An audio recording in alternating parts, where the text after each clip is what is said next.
नमस्कार दोस्तों, स्वागत है आप सभी का फिर से हमारे चैनल भक्ति की दुनिया में।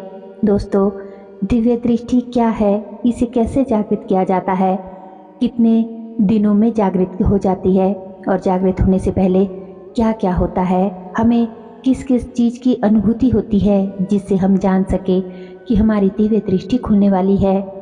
आज हम इस वीडियो में उन्हीं अनुभूतियों के विषय में बात करेंगे कि जब दिव्य दृष्टि खुलने वाली होती है तो कौन कौन से संकेत हमें मिलते हैं। लेकिन उससे पहले दोस्तों, अगर आज आप हमारे चैनल पर पहली बार आए हैं या फिर हमारे चैनल की वीडियो आज पहली बार देख रहे हैं तो हमारे चैनल को सब्सक्राइब ज़रूर कर ले और बेल आइकन को प्रेस करके ऑल पर भी क्लिक कर लीजिए।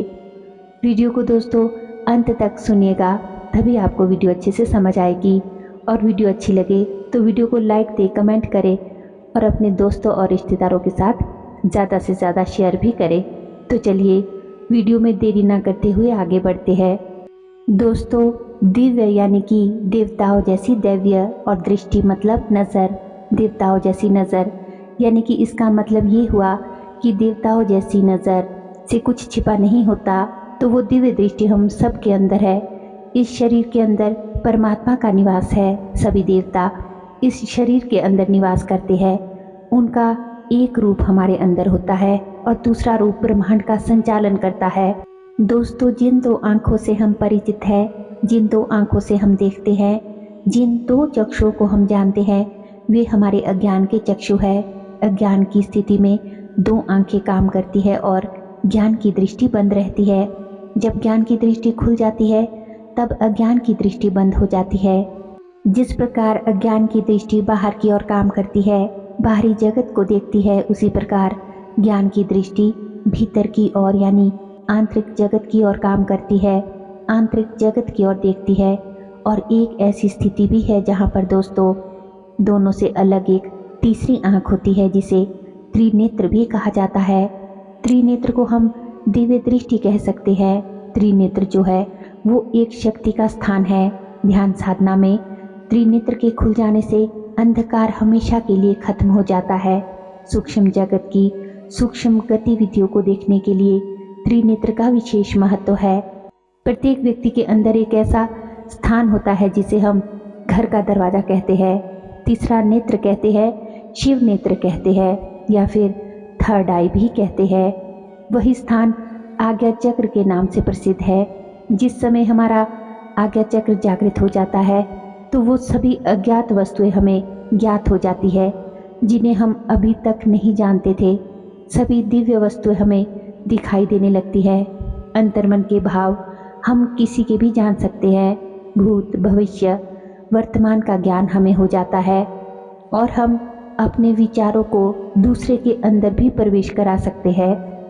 और वो व्यक्ति चाहे कितनी भी दूर क्यों ना बैठा हो, हम उसे अपने विचारों के अनुसार चलने पर मजबूर कर सकते हैं, उसका ब्रेन वॉश कर सकते हैं। आज्ञा चक्र जागृत होने के यानी कि थर्ड आई खोलने के इतने अधिक चमत्कार है, इतने अधिक लाभ है जिनका वर्णन भी नहीं किया जा सकता। ये बहुत महत्वपूर्ण चीज़ है। आज्ञा चक्र जागृत होते ही हमारी दिव्य दृष्टि खुल जाती है। अब ये जो दिव्य दृष्टि है वो खुलती कैसे है? देखिए, एक तो यदि हमारा गुरु समर्थ है तो वो नज़र मात्र से, दृष्टि मात्र से हमारे आज्ञा चक्र को खोल देता है अथवा स्पर्श करके खोल देता है, शक्तिपात के द्वारा खोल देता है। गुरु समर्थ होना चाहिए, गुरु के द्वारा खुलती है। दूसरी मंत्र के जाप से खुलती है। जब मंत्र का जाप ऐसी स्थिति पर पहुंच जाता है, जब मंत्र जाप की संख्याओं को पार कर जाता है, हमारा मन एकाग्र हो जाता है तो हमारी दिव्य दृष्टि खुल जाती है यानी कि हमारा आज्ञा चक्र जाग जाता है। और तीसरा, जो जिन लोगों के ऊपर किसी देवी देवता की विशेष कृपा हो जाती है, उनका भी कुछ समय के लिए, जब तक उस देवता की कृपा है, आज्ञा चक्र जागृत रहता है। वो भी सब कुछ बता देते हैं। इस आज्ञा चक्र के प्रभाव से ही वो बता पाते हैं। इन तीनों तरीकों से दोस्तों आज्ञा चक्र खुलता है। अब जब खुलता है तो खुलने से पहले हमें क्या अनुभव होते हैं, तो इन अनुभवों को हम 4 तरीके से जानेंगे। तो दोस्तों, सबसे पहले जब हम मंत्र जाप करते हैं या फिर ध्यान करते हैं या फिर दोनों ही चीज़ें करते हैं तो हमारे इस स्थान पर यानी कि माथे के सेंटर में, माथे के बीच में जहाँ पर तिलक लगाते हैं, वहाँ पर खिंचाव उत्पन्न होता है। खिंचाव का अनुभव होना शुरू हो जाता है। और यहाँ पर दूसरा एक अनुभव ये होता है कि यहाँ पर हल्का सा सर में दर्द होना शुरू हो जाता है। तीसरा, यहाँ पर चुनचुनाहट जैसी, स्पंदन जैसी आज्ञा चक्र पर अनुभव होती है। ऐसे लगता है जैसे कोई कीड़े रेंग रही है या फिर चींटियाँ चल रही है। ये पहली स्थिति है जब हम जान सकते हैं कि हमारा आज्ञा चक्र एक्टिवेट होना शुरू हो गया है। हमारी दिव्य दृष्टि अब आगे चलकर खुल जाएगी। और ये सर का दर्द कुछ समय के लिए ही रहता है दोस्तों, फिर ये नॉर्मल हो जाता है।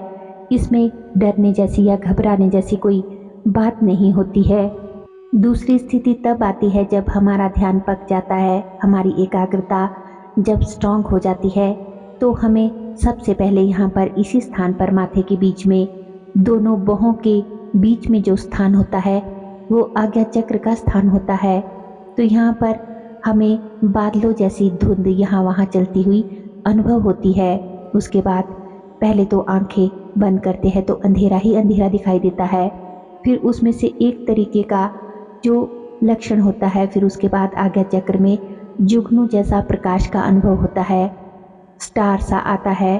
फिर जैसे एक तारे का अनुभव होता है कि तारा टिमटिमा रहा है, आ रहा है, जा रहा है, आता है, और फिर 2 सेकंड के लिए आता है और 2 सेकंड में ही वो तारे जैसी रोशनी जो है वो चली जाती है। इस तरीके से उसकी आँख में चोली चलती रहती है।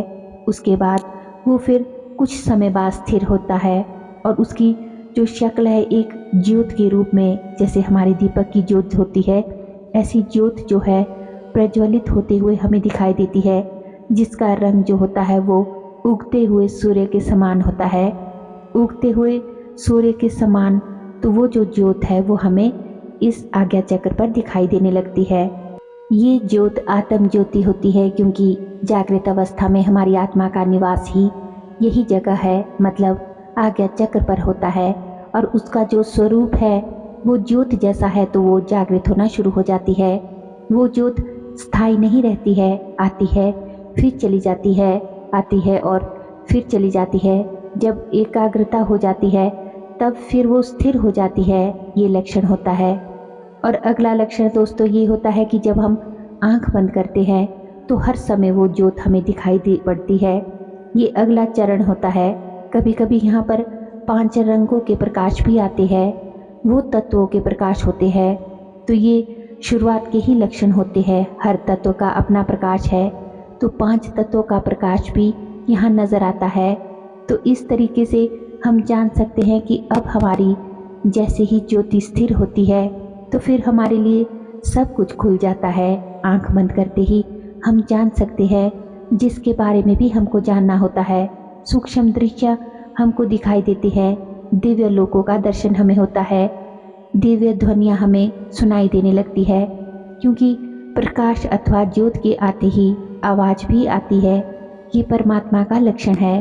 भगवान के 2 स्वरूप है, एक ज्योत स्वरूप है और दूसरा जो है वो ब्रह्म के रूप में प्रकट होता है। तो जब हमारा ध्यान पक जाता है, समाधि जैसी स्थिति में हम पहुंच जाते हैं, तो फिर वो आवाज़ भी आनी शुरू हो जाती है और हम जान सकते हैं यदि हमारे साथ ऐसे लक्षण हो रहे हैं, हमें अनुभव हो रहे हैं, तो हमारा आज्ञा चक्र जो है वो जागृत हो रहा है। दोस्तों, आज्ञा चक्र पर ध्यान केंद्रित होने पर परम सत्ता उस ईश्वर के साथ साक्षात्कार होता है। जिस प्रकार सूर्योदय के बाद अंधकार अपने आप ही खत्म हो जाता है, उसी प्रकार दिव्य दृष्टि के खुलने के बाद अंधकार अपने आप ही खत्म हो जाता है। परंतु इस त्रिनेत्र को खोलना उतना भी आसान नहीं है जितना कि अक्सर लोग सोचते हैं, क्योंकि किसी भी शक्ति को प्राप्त करने से पूर्व दोस्तों ये जानना बहुत ज़रूरी होता है कि क्या आप उस शक्ति का उपयोग कर भी पाएंगे या नहीं, और जो शक्ति प्राप्त कर रहे हैं उस शक्ति को आप संभाल पाएंगे या नहीं, आगे चला भी पाएंगे या नहीं। क्योंकि अगर आप ये सब नहीं कर पाए तो वह शक्ति जो है आपको स्वयं बर्बाद भी कर सकती है। आशा करती हूँ कि आज की वीडियो की ये जानकारी आपको अवश्य ही पसंद आई होगी और आपके लिए उपयोगी भी सिद्ध हुई होगी। वीडियो पसंद आई हो तो वीडियो को लाइक करें और कमेंट करें। दोस्तों, आपके कमेंट ही है जिनसे हमें मोटिवेशन मिलता है कि हम आपके लिए और भी अच्छी अच्छी वीडियोस बना कर लाए। और वीडियो को अपने दोस्तों और रिश्तेदारों के साथ शेयर ज़रूर करिएगा। हमारे चैनल पर और भी अच्छी अच्छी वीडियोस हैं, उन्हें भी जाकर आप ज़रूर देखें। और दोस्तों, आप सभी से मेरी रिक्वेस्ट है कि अगर आपने अभी तक भी चैनल को सब्सक्राइब नहीं कर रखा है तो चैनल को सब्सक्राइब ज़रूर कर लें। तो चलिए मिलते हैं एक और नई वीडियो के साथ, नई जानकारी के साथ। तब तक के लिए आप सभी अपना ख्याल रखिए, खुश रहिए और अपने आध्यात्मिक पथ पर आगे बढ़ते रहिए। धन्यवाद। जय श्री कृष्णा।